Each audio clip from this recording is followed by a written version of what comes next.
তো গাইস, গত পর্বে আপনারা দেখেছেন আমরা কিভাবে কক্সবাজার আসি এবং কক্সবাজার এসে আমরা কিন্তু এখন যাচ্ছি মেরিন ফিশ ওয়ার্ল্ডে। তো আমাদের সাথে আপনারাও চলুন। আমরা এখন চলে এসেছি রেডিয়েন্ট ফিশ ওয়ার্ল্ডে এবং এখানে কিন্তু সেই মাছের জগৎটা আপনারা দেখতে পারবেন। তো আমাদের সাথে দেখতে থাকুন এবং উপভোগ করুন।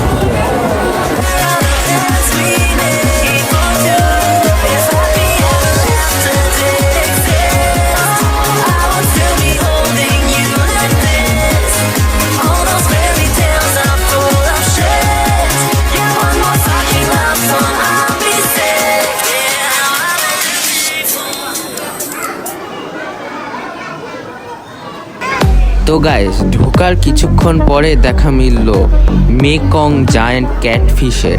এই ক্যাটফিশগুলো কিন্তু সেই ঢোকার কিছুক্ষণ পরে ডিসপ্লেতে রাখা রয়েছে এবং একটি ছেলে এবং একটি মেয়ে এখানে কিন্তু সেই মাছ রাখা হয়েছে। তো এইগুলো কিন্তু অনেক বিশাল।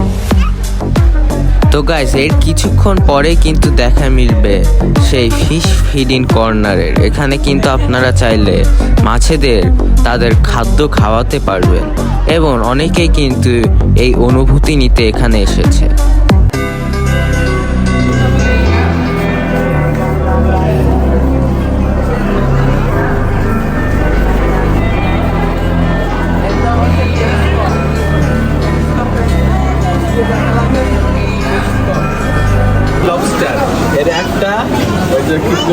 কিনে খাওয়া ভাসে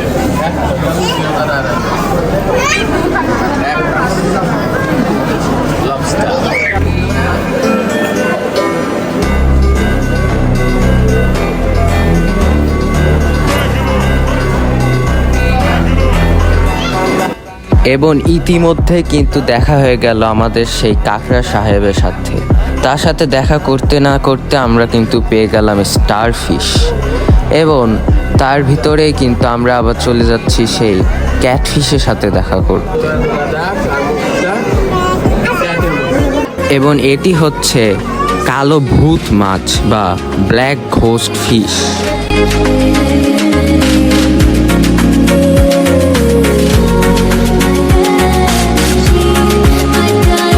মাছ দেখতে দেখতে আমরা কিন্তু জলে ডুব দিয়েই ফেললাম। এইগুলো কিন্তু ক্যামেরার কারসাজি।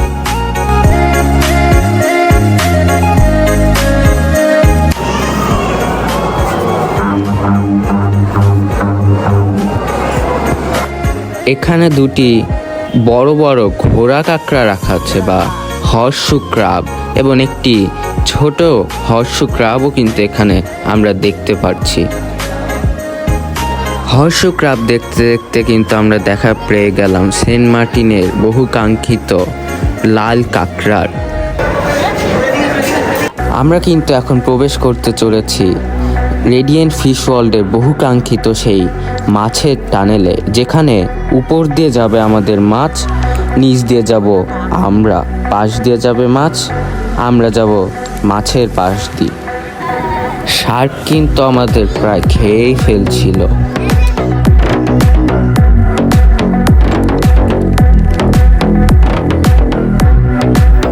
আর দেখতে দেখতেই আমাদের মাথার উপর দিয়ে উড়ে গেল একটি স্ট্রিং রে মাছ।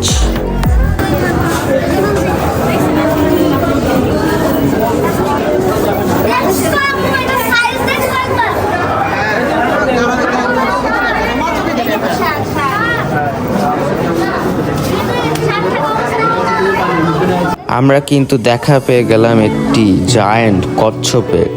তাকে আবার পিছু করেছে একটি শার্ক এবং তার ভিতর দিয়ে বেরিয়ে এলো আরেকটি মাছ।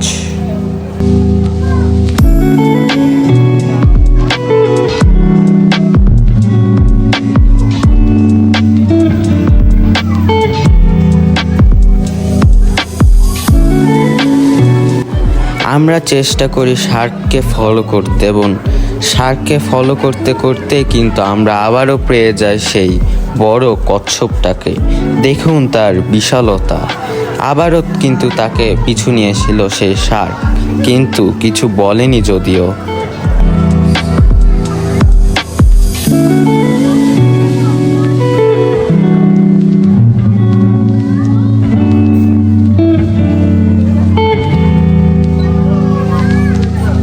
এরপরে আবার কিন্তু সেই কচ্ছপটা আমাদেরকে ফলো করে নিয়ে যাচ্ছিল।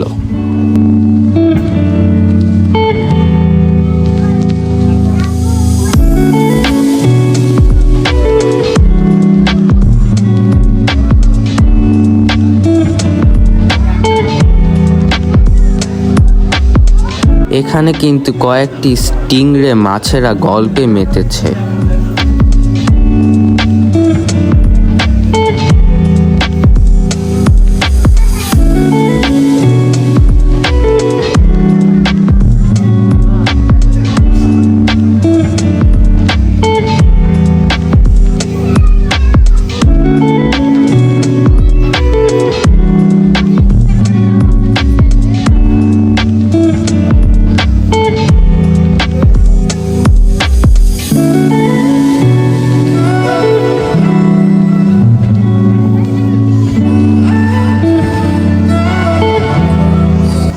এবং এই অবিশ্বাস্য মুহূর্তে কিন্তু আমরা অনেকগুলো মাছকে একসাথে দেখতে পারি।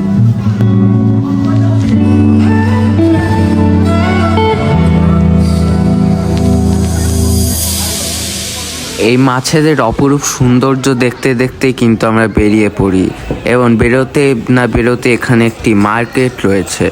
এই মার্কেটটাকে ঘুরে আমরা তাড়াতাড়ি বেরোবার চেষ্টা করি, কারণ রাত হয়ে যাচ্ছিল এবং আমাদের কিন্তু ক্ষুধাও লেগেছিল। আমরা কিন্তু এখন ব্লগের একদমই শেষ পর্যায়ে চলে এসেছি এবং আমরা কিন্তু সেই মেরিন সেই ওয়াটার যে কিংডম ওখান থেকে কিন্তু আমরা সেই কুটুমবাড়ি রেস্টুরেন্টে চলে এসেছি। এখানে সেই লাইভ কনসার্টের সাথে কিন্তু আমরা খাবো এবং সে আপনাদের ব্লগের সমাপ্তি কিন্তু এখানেই হচ্ছে। তো আমাদের সাথে থাকুন এবং দেখতে থাকুন সে কনসার্ট এবং আমাদের খাবার।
গাইস, আজকের ব্লগ এই পর্যন্ত এবং আগামী পর্বে থাকছে মেরিন ড্রাইভের সে পাটুয়া টেক পর্যন্ত যাওয়া এবং সেই বৌদ্ধ মন্দির।